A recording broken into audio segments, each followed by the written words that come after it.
فرماتے ہیں کہ انسان کے دل میں خدا کے قرب کے حصول کا ایک درد ہونا چاہیے، جس کی وجہ سے اس کے نزدیک وہ قابل قدر شے ہو جائے گا۔ اگر خدا کے حصول کا ایک درد ہونا چاہیے، درد پیدا کرو کہ ہم نے خدا تعالیٰ کو حاصل کرنا ہے۔ جب یہ ہوگا تو فرمایا کہ اس وجہ سے پھر انسان ایک قابل قدر شے ہو جائے گا، اللہ تعالیٰ کی نظر میں بھی قابل قدر ہو جائے گا اور دنیا میں بھی وہ قابل قدر ہوگا۔ اگر یہ درد اس کے دل میں نہیں ہے اور صرف دنیا اور اس کے ما فیہا کا ہی درد ہے تو آخر تھوڑی سی مہلت پا کر وہ ہلاک ہو جائے گا۔ بس اس مقصد کو حاصل کرنے کی کوشش ہمیں کرنی چاہیے، نہ کہ دنیا داروں کی طرح زندگی گزاری جو خدا تعالیٰ کو بھول جاتے ہیں۔ اس مقصد کو حاصل کرنے کے لیے اللہ تعالیٰ نے جو عبادت کا طریق سکھایا ہے وہ کیا ہے، اور حضرت مسیح علیہ الصلوۃ والسلام نے کس طرح اس بارے میں ہمیں یہ طریق کو اختیار کرنے کے بارے میں فرمایا ہے اور کیا فرمایا ہے، آپ کے بعض ارشادات میں پیش کرتا ہوں، جس سے یہ پتہ چلتا ہے کہ صحیح عبد بننے کا طریق کیا ہے اور عبد بننے کے لیے کیا چیز ضروری ہے۔ اور جب ہم دیکھتے ہیں تو اس سے یہی پتہ چلتا ہے کہ اس نماز ہی صحیح عبد بننے کی طرف ہمیں لے جاتی ہے۔ فرماتے ہیں حضرت مسیح علیہ الصلوۃ والسلام کہ ایک مرتبہ میں نے خیال کیا کہ صلاۃ میں اور دعا میں کیا فرق ہے۔ حدیث شریف میں آیا ہے کہ الصلاۃ ہی الدعا اور الصلاۃ المخ العبادہ، یعنی نماز ہی دعا ہے اور نماز عبادت کا مغز ہے۔ فرماتے ہیں جب انسان کی دعا محض دنیاوی امور کے لیے ہو تو اس کا نام صلاۃ نہیں ہے۔ صرف نماز میں بھی صرف پڑھ رہے ہیں اور صرف اس لیے پڑھ رہے ہیں کہ دنیا ہی مانگنی ہے، سارا دن کمائی بھی دنیا کے لیے کرتے رہے، کوشش بھی دنیا کے لیے کرتے رہے، اللہ تعالیٰ کے پاس آئے تو وہاں بھی صرف دنیا ہی مانگتے رہے، تو اللہ فرماتے ہیں کہ اس کا نام پھر صلاۃ نہیں ہے۔ لیکن جب انسان خدا کو ملنا چاہتا ہے اور اس کی رضا کو مد نظر رکھتا ہے اور ادب اور انکسار اور تواضع اور نہایت محبت کے ساتھ اللہ تعالیٰ کے حضور میں کھڑا ہو کر اس کی رضا کا طالب ہوتا ہے، تب وہ صلاۃ میں ہوتا ہے۔ اصل حقیقت فرمایا کہ اصل حقیقت دعا کی وہ ہے جس کے ذریعے سے خدا اور انسان کے درمیان رابطہ تعلق بڑھے، خدا اور انسان کے درمیان تعلق اور رابطہ بڑھے، یہ اصل صلاۃ ہے، یہ دعا ہے۔ فرمایا کہ یہی دعا ہے کہ اللہ تعالیٰ کا قرب حاصل کرنے کا ذریعہ ہوتی ہے اور انسان کو نامعقول باتوں سے ہٹاتی ہے۔ حضرت نے فرمایا ہے نا کہ نماز جو ہے وہ اسے فحشاء سے اور منکر سے ہٹاتی ہے، تو تبھی ہٹائے گی جب یہ سوچ ہوگی، اس سوچ کے ساتھ اللہ تعالیٰ کے حضور کھڑا ہوگا۔ فرمایا کہ اصل بات یہی ہے کہ انسان رضائے الہی کو حاصل کرے، اس کے بعد روا ہے کہ انسان اپنی دنیاوی ضروریات کے واسطے بھی دعا کرے۔ پہلے رضائے الہی، اللہ تعالیٰ کی رضا کو حاصل کرو، نیکیاں کرنے کی توفیق مانگو اس کے حکموں پر چلنے کی توفیق مانگو، اس سے خدا کو مانگو، پھر دنیاوی ضروریات کے لیے بھی دعا کرو کہ اللہ تعالیٰ ان میں برکت ڈالے، تو دنیاوی کاموں میں برکت پڑے گی اور مقصد بھی پورا ہو جائے گا۔ فرمایا کہ یہ اس واسطے رکھا گیا ہے کہ دنیاوی مشکلات بعض دفعہ دینی معاملات میں حارج ہو جاتے ہیں۔ بعض لوگ ایسے ہوتے ہیں کہ دنیاوی مشکلات میں پڑتے ہیں تو دینی معاملات میں بھی حارج ہو جاتے ہیں کہ ایمان کمزور ہوتا ہے۔ فرمایا خاص کر خامی اور کج پنے کے زمانے میں یہ امور ٹھوکر کا موجب بن جاتے ہیں۔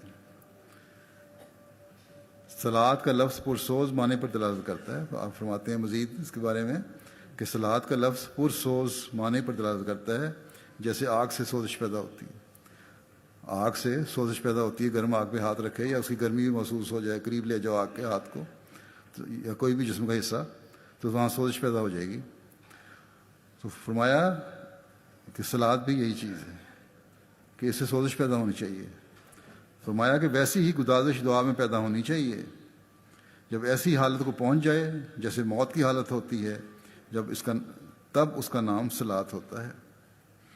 بس ایسی نمازیں ہیں جن کی حضرت مسیح علیہ الصلوۃ والسلام ہم سے توقع رکھتے ہیں، اور جب ایسی گزارش والی اور پرسوز نمازیں ہوں گی تو پھر یہ شکوہ نہیں ہوگا کہ اللہ تعالیٰ ہماری سنتا نہیں ہے، ہم نے بہت دعائیں کی، فلاں مقصد کے لیے دعائیں کی، صرف مقصد دنیاوی ہے تو پھر وہ حالت پیدا نہیں ہوگی جو اللہ تعالیٰ جس حالت میں سنتا ہے بندے کی۔ اللہ تعالیٰ کے فضل سے جماعت میں بہت سے ایسے ہیں جن کی نمازوں میں گزارش ہے، اور ان کی نمازوں سے ان میں سوزش پیدا ہوتی ہے، ان کو نمازوں میں سرور اور مزہ آتا ہے، اور انہیں کوئی شکوہ نہیں ہوتا کہ اللہ تعالیٰ سنتا نہیں ہماری۔ وہ اللہ تعالیٰ کی رضا پر راضی ہوتے ہیں، کبھی ان کا سرور کم نہیں ہوتا۔ حضرت مسیح علیہ السلام کی بیعت میں آنے کے بعد عبادتوں میں سرور آنے اور مزہ آنے کا ذکر تو بہت سے نئے آنے والے بھی اب کرنے لگ گئے ہیں، جن کو بیعت میں آئے کچھ عرصہ ہی ہوا ہے۔ چنانچہ بینن سے ہی وہاں کے لوکل مشنری لکھتے ہیں کہ میری ریجن کے ایک نوبائے احمدی ادریس صاحب ہیں، احمدیت قبول کرنے سے پہلے مسلمان ہی تھے، وہاں مسلمان تھے وہ۔ ادریس صاحب نے کہتے ہیں 5 ماہ قبل جب انہوں نے مجھے لکھا یہ احمدیت قبول کی، وہ بیان کرتے ہیں کہ احمدیت قبول کرنے سے پہلے میں مسلمان تھا، نمازیں بھی پڑھتا تھا، بلکہ تہجد بھی پڑھا کرتا تھا، لیکن نمازوں میں مجھے سرور اور لذت نہیں ملتی تھی، وہ گزارش پیدا نہیں ہوتی تھی، وہ سوزش پیدا نہیں ہوتی تھی۔ لیکن جب سے میں احمدی ہوا ہوں بالکل کایا پلٹ گئی ہے، نمازوں میں سرور اور لذت پاتا ہوں، اب مزہ ہی اور ہو گیا نمازوں کا میری۔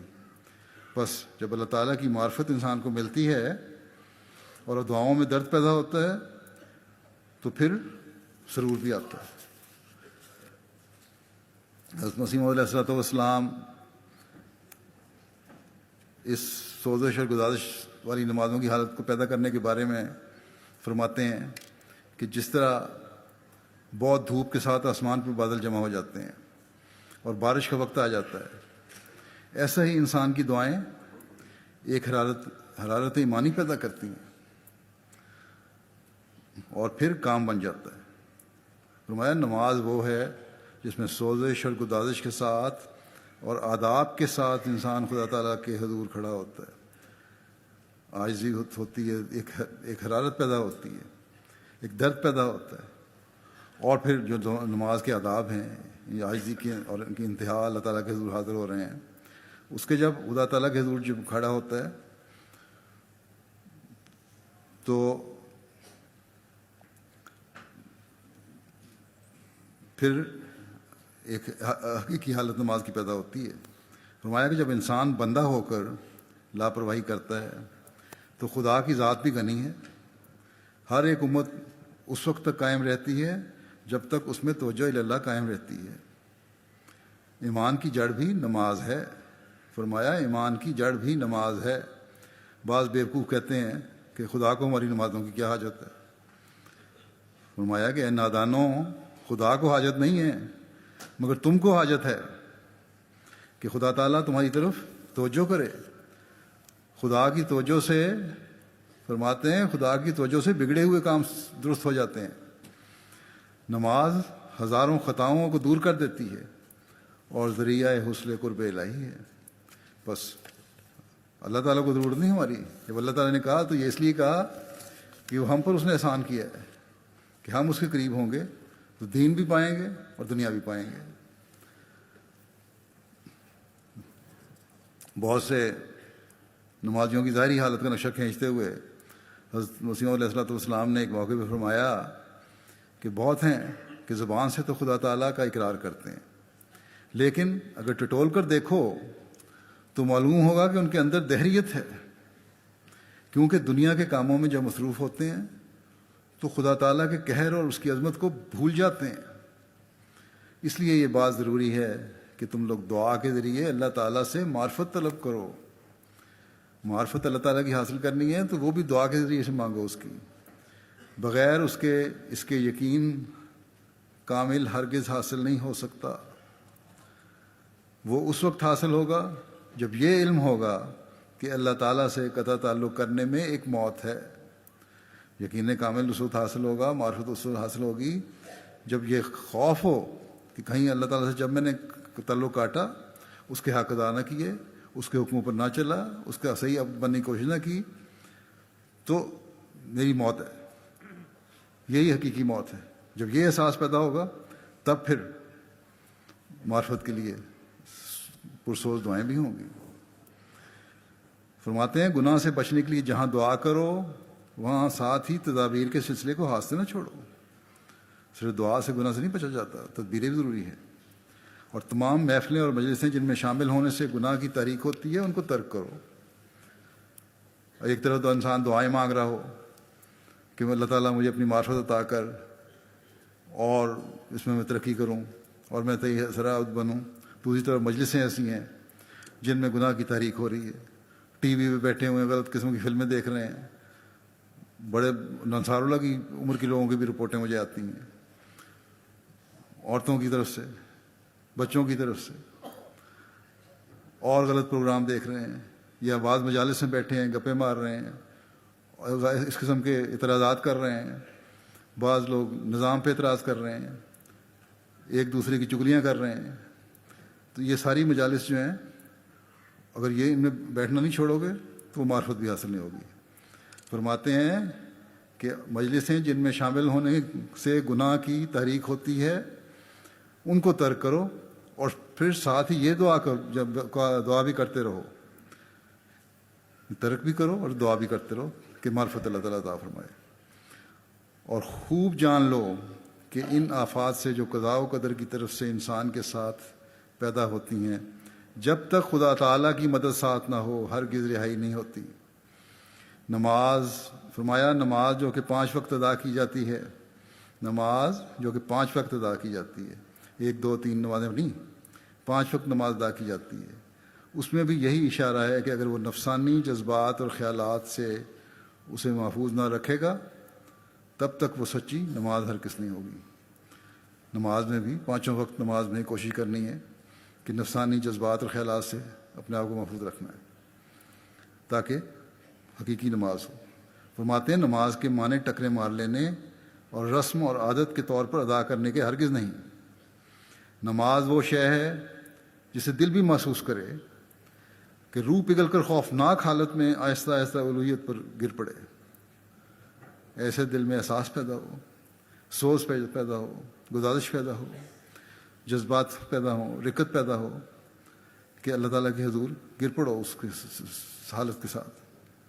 فرمایا کہ جہاں تک طاقت ہے وہاں تک رکت کے پیدا کرنے کی کوشش کرے اور تضرع سے دعا مانگے کہ شوخی اور گناہ جو اندر نفس میں ہیں وہ دور ہوں. یہ بھی دعا مانگو کہ اللہ تعالیٰ میرے اندر اتنی کمزوریاں ہیں، اتنی شوخیاں ہیں، نفس کے گناہ ہیں، ان کو بھی دور فرما اور اپنی معرفت عطا فرما، حقیقی عبد بنا مجھے. فرمایا کہ اسی قسم کی نماز بابرکت ہوتی ہے اور اگر وہ اس پر استقامت اختیار کرے گا تو دیکھے گا کہ رات کو یا دن کو ایک نور اس کے قلب پر گرا ہے اور نفس امارہ کی شوخی کم ہو گئی ہے. جیسے اژدہا میں ایک سم قاتل ہے اسی طرح نفس امارہ میں بھی سم قاتل ہوتا ہے اور جس نے اسے پیدا کیا اسی کے پاس اس کا علاج ہے. بس نفس تو بار بار برائی کی طرف بلاتا ہے، برائی پر مجبور کرتا ہے. اس لیے اس کو قتل کرنے کے لیے، اس کو مارنے کے لیے، جس نے سانپ اور اژدہے کو مارنا ہے، اللہ تعالیٰ کو ہی تلاش کرنا پڑے گا. بس اسی پہلو کو ہمیں ہر وقت اپنے سامنے رکھنا چاہیے. پھر حضرت مسیح علیہ الصلوۃ والسلام فرماتے ہیں 5 وقت اپنی نمازوں میں دعا کرو. اپنی زبان میں بھی دعا کرنی منع نہیں ہے. نماز کا مزہ نہیں آتا جب تک حضور نہ ہو، جب تک کہ پوری طرح توجہ نہ ہو، اور حضور قلب نہیں ہوتا جب تک عاجزی نہ ہو. اپنے اندر عاجزی پیدا کرو تبھی دل کی پوری توجہ بھی پیدا ہوگی. عاجزی جب پیدا ہوتی ہے، جو یہ سمجھ آ جائے کہ کیا پڑھتا ہے، اس لیے اپنی زبان میں اپنے مطالب پیش کرنے کے لیے جوش اور اضطراب پیدا ہو سکتا ہے. عاجزی تبھی پیدا ہوگی جب انسان الفاظ جو دہرا رہا ہے پتہ بھی تو ہوگا میں کہہ رہا ہوں. جب یہ پتہ ہوگا تبھی زبان کے الفاظ کے ساتھ دل کی کیفیات بھی بدلیں گی، دماغ بھی متوجہ ہوگا، اضطراب پیدا ہوگا. فرمایا مگر اس سے یہ ہرگز نہیں سمجھنا چاہیے کہ نماز کو اپنی زبان میں ہی پڑھو. یہ بھی مطلب نہیں کہ نماز کی ساری باتیں جو عربی کے الفاظ ہیں یا مسنون دعائیں ہیں ان کو بھی اپنے الفاظ میں پڑھو. نہیں، میرا مطلب یہ مطلب ہے کہ مسنون ادعیہ اور اذکار کے بعد اپنی زبان میں بھی دعا کیا کرو، ورنہ نماز کے ان الفاظ میں خدا نے ایک برکت رکھی ہوئی ہے. نماز دعا ہی کا نام ہے، اس لیے اس میں دعا کرو کہ وہ تم کو دنیا اور آخرت کی آفتوں سے بچاوے اور خاتمہ بالخیر ہو. اپنے بیوی بچوں کے لیے بھی دعا کیا کرو، نیک انسان بنو اور ہر قسم کی بدی سے بچتے رہو. بعض باتوں کا ایک مقصد یہ بھی ہے کہ عبادتوں کے ساتھ اس مذہب کے ماننے والے اور مسلمان ایک امت واحدہ بن جائیں، اور باجماعت باتیں اور دعائیں جب اکٹھی ہو کر اللہ تعالیٰ کے حضور پہنچتی ہیں تو پھر ان کی قبولیت کا بھی ایک اور درجہ ہوتا ہے، اور پھر وہ انقلاب پیدا کرتی ہیں. اور اگر ہم نے انقلاب لانا ہے تو اس طرح ہمیں توجہ کرنی ہوگی. حضرت مسیح علیہ السلام فرماتے ہیں کہ اللہ تعالیٰ کا یہ منشا ہے کہ تمام انسانوں کو ایک نفس واحد کی طرح بنا دے. اس کا نام وحدت جمہوری ہے، جس سے بہت سے انسان بحالت مجموعی ایک انسان کے حکم میں سمجھا جاتا ہے. وحدت جمہوری ہوگی، ایک قوم بنے گی تو بہت سے انسان ہوں گے، جب اکٹھے ہو کر ان کو ایک انسان کے حکم میں آ جائیں گے، ایک روح سمجھی جائے گی، ایک جسم سمجھا جائے گا. فرمایا مذہب سے بھی یہی منشا ہوتا ہے کہ تسبیح کے دانوں کی طرح وحدت جمہوری کے ایک دھاگے میں سب پروئے جائیں. یہ نمازیں باجماعت جو کہ ادا کی جاتی ہیں وہ بھی اسی وحدت کے لیے ہیں، تاکہ کل نمازیوں کا ایک وجود شمار کیا جاوے. اور آپس میں مل کر کھڑے ہونے کا حکم اس لیے ہے کہ جس کے پاس زیادہ نور ہے وہ دوسرے کمزور میں سرایت کر کے اسے قوت دے. حتیٰ کہ حج بھی اس لیے ہے. اس وحدت جمہوری کو پیدا کرنے اور قائم رکھنے کی ابتدا اس طرح سے اللہ تعالیٰ نے کی ہے کہ اول یہ حکم دیا کہ ہر ایک محلے والے 5 وقت نمازوں کو باجماعت محلے کی مسجد میں ادا کریں، تاکہ اخلاق کا تبادلہ آپس میں ہو اور انوار مل ملا کر کمزوری کو دور کر دیں. مسجد میں جانا 5 نمازیں پڑھنے تو وہ بھی اس لیے جانا چاہیے، اس نیت سے جانا چاہیے کہ اللہ تعالیٰ سے دعا مانگنی ہے اور ہم نے ایک بننے کی کوشش کرنی ہے. یہ نہیں کہ مسجدوں میں بھی جائیں اور دل بھی پھٹے ہوں اور لڑائیاں بھی ہو رہی ہوں. فرمایا کہ مل ملا کر کمزوری کو دور کر دیں اور آپس میں تعارف ہو کر انس پیدا ہو جاوے. تعارف بہت عمدہ شے ہے، کیونکہ اس سے انس بڑھتا ہے جو کہ وحدت کی بنیاد ہے. حتیٰ کہ تعارف والا دشمن ایک ناآشنا دوست سے بہت اچھا ہوتا ہے، کیونکہ جب غیر ملک میں ملاقات ہو تو تعارف کی وجہ سے دلوں میں انس پیدا ہو جاتا ہے. اس وجہ اس کی یہ ہوتی ہے کہ کینے والی زمین سے الگ ہونے کے باعث بغض جو کہ عارضی شے ہوتا ہے وہ تو دور ہو جاتا ہے اور صرف تعارف باقی رہ جاتا ہے. دشمن بھی بعض دفعہ دوسرے ملکوں میں جا کر ایک ہو جاتے ہیں. ایک ملک کے آپس میں اگر کسی وجہ سے اختلافات بھی ہوں تو اگر دوسرے ملک میں جاتے ہیں جب اپنے قوم کے لوگ نہیں ملتے تو پھر ایک دوسرے پر ہی انحصار کرنا ہوتا ہے اور اس میں پھر دوستی اور تعلق پیدا ہو جاتا ہے. فرمایا کہ پھر دوسرا حکم یہ ہے کہ جمعے کے دن جامع مسجد میں جمع ہوں، کیونکہ ایک شہر کے لوگوں کا ہر روز جمع ہونا تو مشکل ہے. اس لیے یہ تجویز کی کہ شہر کے سب لوگ ہفتے میں ایک دفعہ مل کر تعارف اور وحدت پیدا کریں. آخر کبھی نہ کبھی تو سب ایک ہو جائیں گے. پھر سال کے بعد عیدین میں یہ تجویز کی کہ دیہات اور شہر کے لوگ مل کر نماز ادا کریں، تاکہ تعارف اور انس بڑھ کر وحدت جمہوری پیدا ہو. پھر اس طرح تمام دنیا کے اجتماع کے لیے ایک دن عمر بھر میں مقرر کر دیا کہ مکے کے میدان میں سب جمع ہوں. غرضی کہ اس طرح سے اللہ تعالیٰ نے چاہا ہے کہ آپس میں الفت اور انس ترقی پکڑے. اب آپس کا یہ انس اور محبت جو اللہ تعالیٰ کی خاطر اللہ تعالیٰ پیدا کرنا چاہتا ہے امت مسلمہ میں، ایک واحد قوم بنانا چاہتا ہے، ایک حقیقی مومن کو پیدا کرنا چاہتا ہے، اس کے لیے اس سوچ کے ساتھ انسان کو اپنی نمازوں کی طرف بھی توجہ دینی چاہیے، مسجد میں آنا چاہیے، نمازوں کے لیے بھی 5 وقت اور جمعہ کے لیے بھی اور عیدین کے لیے بھی۔ پھر ہمیں اس زمانے میں دینی مجالس منعقد کرنے کے لیے اللہ تعالیٰ نے جلسوں اور اجتماعوں کے انعقاد کے بھی انتظام فرما دیے ہوئے ہیں۔ یہاں وہ اکٹھے ہوتے ہیں اس لیے کہ دینی باتیں بھی سنیں، اکٹھے ہو کر نمازیں بھی پڑھیں، محبت اور انس پیدا ہو۔ تو یہ اللہ تعالیٰ نے حضرت مسیح علیہ الصلوۃ والسلام کے ذریعے سے ایک زائد چیز ہمیں پیدا فرما دی ہے، جس کے لیے اللہ تعالیٰ کا ہمیں شکر گزار ہونا چاہیے۔ اور اس شکر گزاری کا طریقہ یہ کا حق یہ ہے، حقیقی جو طریقہ ہے شکر گزاری کرنے کا یہی ہے کہ پھر اپنے دلوں کو میں ایسی محبت پیدا کریں اور یہ عہد کریں کہ ہم اللہ تعالیٰ کا صحیح عبد بننے کی کوشش کریں گے، اللہ تعالیٰ کے بھی حق ادا کریں گے اور بندوں کے بھی حق ادا کریں گے۔ حضرت مسیح علیہ السلام فرماتے ہیں نماز خدا کا حق ہے، اسے خوب ادا کرو اور خدا کے دشمن سے مداحنہ کی زندگی نہ برتو، وفا اور صدق کا خیال رکھو، اگر سارا گھر غارت ہوتا ہو تو ہونے دو، مگر نماز کو ترک مت کرو۔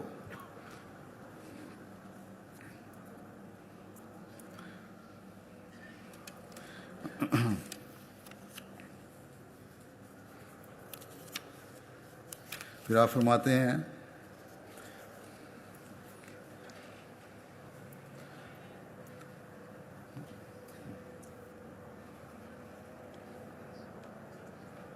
نماز کے بارے میں کہ یہ دین کو درست کرتی ہے، اخلاق کو درست کرتی ہے، دنیا کو درست کرتی ہے۔ نماز کا مزہ دنیا کے ہر مزے پر غالب ہے۔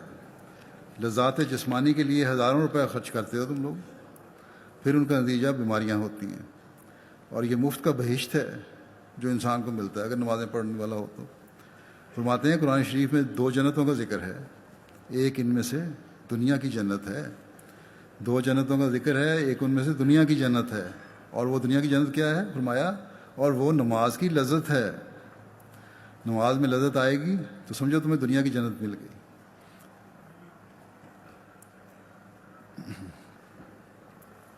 کس طرح نمازیں پڑھنے والوں میں یہ انقلاب پیدا ہوتا ہے، کس طرح ان کو یہ سرور حاصل ہوا اور دنیا کی جنت حاصل کرنے والے بنتے ہیں۔ بلکہ ایسے لوگ بہت سارے ہیں جماعت میں، بلکہ ان کو دیکھ کر ان کے بچوں کی بھی حالت بدل گئی ہے، وہ بھی اس دنیاوی جنت کو حاصل کرنے کی کوشش کرتے ہیں۔ چنانچہ ایک مثال میں آپ کے سامنے پیش کر دیتا ہوں۔ بین کی ایک جماعت کے لوکل مشنری نے لکھا کہ ایک دوست ہیں عبد المومن صاحب، لافیہ عبد المومن، انہوں نے بتایا کہ میں ایک پیدائشی مسلمان ہوں، لیکن نماز وغیرہ کی طرف توجہ نہیں تھی، اور اسی وجہ سے وہ کہتے ہیں کہ میرے بچے بھی، خصوصاً میری چھوٹی بیٹی تو بالکل اسلام سے دور تھی۔ میرا اپنا ہی نمونہ نہیں ٹھیک نہیں تھا، اس لیے میں کوئی جو بھی نصیحت کرتا وہ نصیحت اثر نہیں کرتی تھی۔ لیکن جب میں نے احمدیت قبول کی تو میرے اندر بھی تبدیلی آئی، اور اب خدا کا شکر ہے کہ میری بیٹی نہ صرف اسلام سے محبت رکھتی ہے بلکہ باقاعدہ جماعتی پروگراموں میں شمولیت کے لیے مستعد رہتی ہے، اور ہم سب کی نمازوں کی طرف بھی پہلے سے بڑھ کر توجہ پیدا ہو گئی ہے، بلکہ حقیقی توجہ پیدا ہو گئی ہے۔ تو دیکھیں، نہ صرف اپنی اصلاح ہوئی حضرت مسیح علیہ السلام کو ماننے کے بعد، بلکہ بچوں کی بھی اصلاح ہو گئی۔ بس ہم میں سے ہر ایک کا نمونہ جو ہے وہ اپنے گھر والوں کی اصلاح کے لیے ضروری ہے، اور یہ نمونہ دکھانا انصار اللہ کا کام ہے، اور یہی حقیقی انصار اللہ ہونے کا مقصد ہے۔ دعاؤں اور عبادتوں کی طرف توجہ دلاتے ہوئے ایک موقع پر حضرت مسیح علیہ الصلوۃ والسلام فرماتے ہیں کہ انسانوں میں سے بھی جو سب سے زیادہ قابل قدر ہے اسے اللہ تعالیٰ محفوظ رکھتا ہے، اور یہ وہ لوگ ہوتے ہیں، کون قابل قدر ہیں؟ وہ لوگ ہوتے ہیں جو اللہ تعالیٰ کے ساتھ اپنا سچا تعلق رکھتے اور اپنے اندرونے کو صاف رکھتے ہیں. اندر باہر ایک ہیں، اپنے اندرونے کو بھی صاف رکھتے ہیں. ایک حقیقی تعلق ہے خدا تعالیٰ سے. منہ سے نہیں صرف کہتے کہ ہمیں اللہ تعالیٰ سے پیار اور محبت ہے، ہم اللہ تعالیٰ کے عبد ہیں، بلکہ دل بھی ان کی اس بات کی گواہی دے رہے ہوتے ہیں اور ان کے ہر عمل اس بات کی گواہی دے رہا ہوتا ہے. اور فرمایا نوع انسان کے ساتھ خیر اور ہمدردی سے پیش آتے ہیں. دیکھیے یہ بھی نشانی ہے ان کی کہ ہر ایک دوسرے کے ساتھ ہمدردی اور خیر سے پیش آتے ہیں، بھلائی کی امید سے دکھاتے ہیں ان کے لیے، اور خدا کے سچے فرما بردار ہیں. چنانچہ قرآن شریف سے بھی ایسا ہی معلوم ہوتا ہے. کل ما یابا بکم ربی لولا دعاؤکم، یعنی تو کہہ دے کہ اگر تمہاری دعا نہ ہوتی تو میرا رب تمہاری کوئی پرواہ نہ کرتا. فرمایا کہ اس کے مفہوم میں مخالف سے صاف پتہ لگتا ہے وہ دوسروں کی پرواہ کرتا ہے، اور وہ وہی لوگ ہوتے ہیں جو سعادت مند ہوتے ہیں. یعنی کہ فرمایا اس کا مطلب یہی ہے کہ تم دعا کرو گے تو میں تمہاری پرواہ کروں گا، اور جب اللہ تعالیٰ پرواہ کرتا ہے تو ان کو ایک خاص مقام مل جاتا ہے. اور فرمایا کہ یہ اللہ تعالیٰ کا طرف توجہ کرنے والے اور اس کے لیے اس کے حقوق آگے جھکنے والے اور دعاؤں کا حق ادا کرنے والے لوگ ہیں جو حقیقی سعادت مند لوگ ہیں. وہ تمام کسریں ان کے اندر سے نکل جاتی ہیں جو خدا سے دور ڈال دیتی ہیں. اور جب انسان اپنی اصلاح کر لیتا ہے اور خدا سے صلح کر لیتا ہے تو خدا اس کے عذاب کو بھی ٹلا دیتا ہے. خدا کو کوئی ضد تو نہیں، چنانچہ اس کے متعلق بھی صاف طور پر فرمایا ہے ما یفعل اللہ بعذابکم ان شکرتم، یعنی ما یفعل اللہ بعذابکم ان شکرتم، یعنی خدا نے تم کو عذاب دے کر کیا کرنا ہے اگر تم دین، یعنی ما یفعل اللہ بعذابکم ان شکرتم، یعنی خدا نے تم کو عذاب دے کر کیا کر ہو جاؤ. پاک تبدیل پیدا کرنے والوں ہیں جو انقلاب پیدا ہوا، اس لیے اور مثال دیتا ہوں. اگر تم دانیہ کے مشرق افریقہ کا ملک ہے، وہاں کے ریجن ایشیا کا اس کا علم دیکھتے ہیں کہ ایک نئے گاؤں جماعت کے عاموں میں آیا اگمبیا میں. اس گاؤں میں اکثریت لا مذہب ہو گئی ہے. جماعت کا قیام میں آیا، اکثریت لا مذہب کی، مذہب کو مانتے ہی وہ لوگ.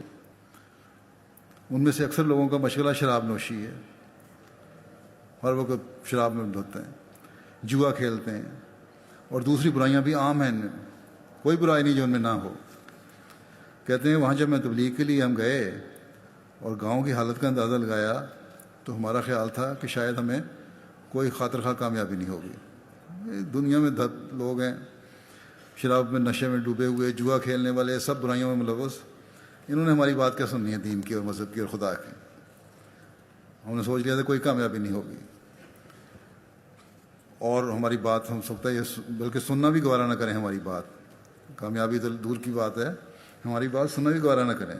کہتے ہیں بہرحال جب ہم نے تبلیغ کی تو انہی میں سے لوگوں نے نہ صرف اسلام احمدیت کا پیغام سنا بلکہ کافی لوگوں نے اسی وقت بیعت کر کے اسلام اور احمدیت کو قبول کر لیا. پھر بیعت کرنے والوں میں ایسی تبدیلی رونما ہوئی کہ ان میں سے بعض نماز جمعہ ادا کرنے کے لیے، یعنی کہ عورتوں کو شغل ہی کوئی نہیں، دنیا داری میں پڑے ہوئے تھے، نشوں میں پڑے ہوئے تھے، جوا کھیلنے میں پڑے ہوئے تھے، لیکن ایسے لوگ انقلاب پیدا ہوا کہ جمعہ ادا کرنے کے لیے 4 کلومیٹر دور ایک قریبی جماعت تھی کہ ڈانڈا، اس میں مسجد میں پہنچتے تھے وہاں، کیونکہ نئی جماعت تھی، وہاں مسجد نہیں تھی ان کی اپنی جگہ، تو سفر کر کے ہر جمعے کو جمعہ ادا کرنے پہنچتے تھے. اور ان کی اسلام کے اندر دلچسپی اور ان کے اندر تبدیلی دیکھ کر پھر وہاں ایک عارضی مسجد بنائی گئی، اور اب مسجد بننے کے بعد باقاعدہ وہاں نماز باجماعت کا آغاز ہو گیا. وہی لوگ جو نشوں میں ڈوبے ہوئے تھے، وہی لوگ جو شرابی تھے، وہی لوگ جو جوا کھیلنے میں ہر وقت مصروف رہتے تھے، وہی لوگ جو دوسری برائیوں میں ملوث تھے، اب وہ 5 وقت مسجد میں نمازیں پڑھ رہے ہیں. تو یہ انقلاب ہے جو بیعت کرنے کے بعد ان لوگوں میں پیدا ہوا.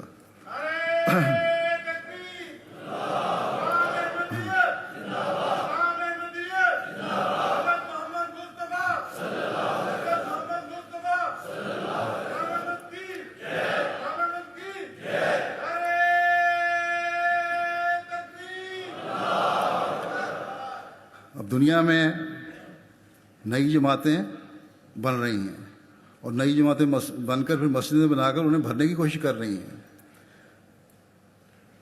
اور یہ ہمارے لیے ایک بڑا سوچنے کا مقام ہے۔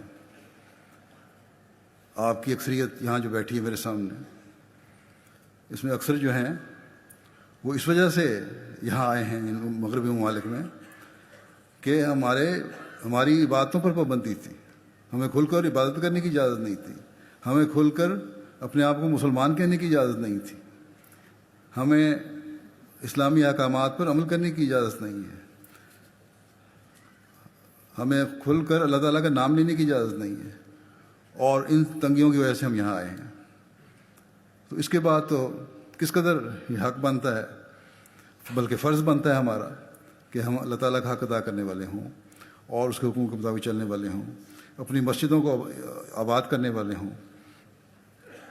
اگر ہم نہیں یہ کریں گے، عبادت کا حق ادا نہیں کریں گے، اللہ تعالیٰ کے حکم پر نہیں چلیں گے، اس کا صحیح عبد نہیں بنیں گے، تو اللہ تعالیٰ بھی بے نیاز ہے۔ پھر یہ بات بھی ہمیں ہمیشہ یاد رکھنی چاہیے، اللہ تعالیٰ کی کوئی کسی سے رشتہ داری نہیں ہے۔ حضرت مسیح علیہ الصلوۃ والسلام فرماتے ہیں ایک جگہ کہ ان کو کہہ دے کہ اگر تم نیک چلن انسان نہ بن جاؤ اور اس کی یاد میں مشغول نہ رہو تو میرا خدا تمہاری زندگی کی پرواہ کیا رکھتا ہے۔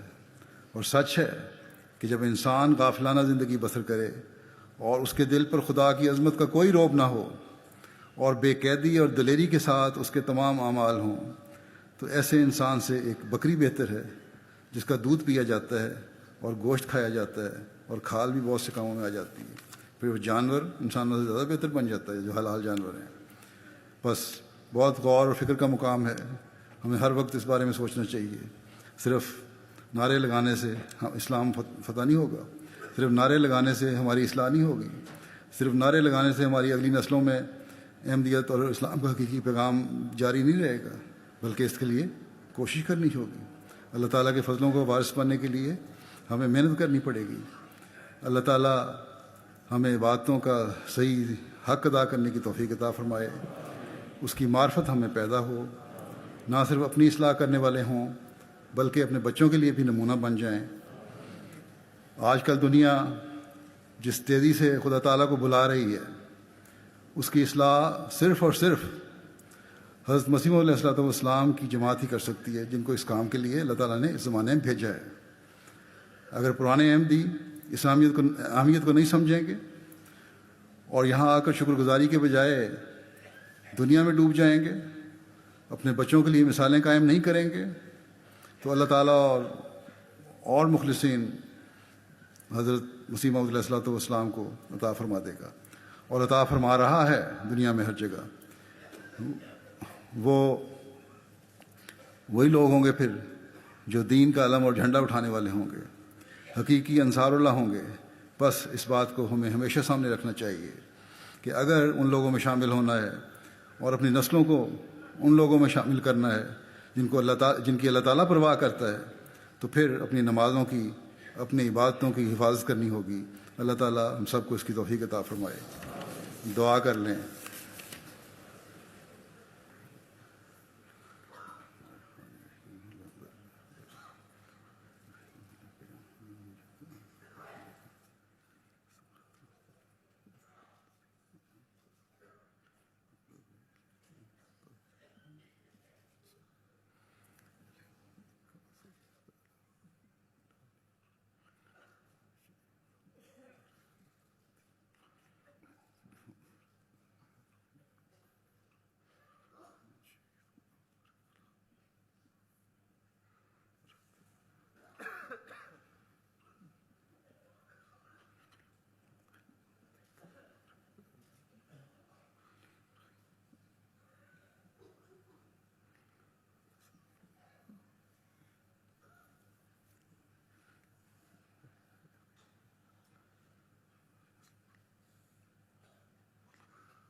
آمین۔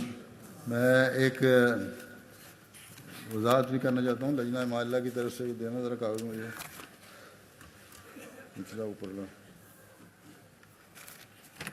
لجنہ معلّہ کے صبح سیشن میں شامل ہوا تھا. وہاں انہوں نے جو رپورٹ پڑھی تھی اس میں انہوں نے اپنی رپورٹ میں تھا کہ 3,500 حاضری ہے اور ایک دن پہلے کی حاضری 3,900 بتائی تھی. کچھ گھبراہٹ میں یا عاجزی میں شاید صدر صاحبہ سے غلطی ہو گئی. ان کی اصل حاضری اس وقت جس سیشن میں شامل ہوں 5,528 تھی، جو گزشتہ سال سے بہت زیادہ ہے. بہر اللہ تعالیٰ ان حاضریوں کو صرف حاضریوں تک ہی نہ رکھے، بلکہ اللہ تعالیٰ کرے کہ حقیقی انقلاب ہم سب میں پیدا ہو. جزاک اللہ. السلام علیکم ورحمۃ اللہ.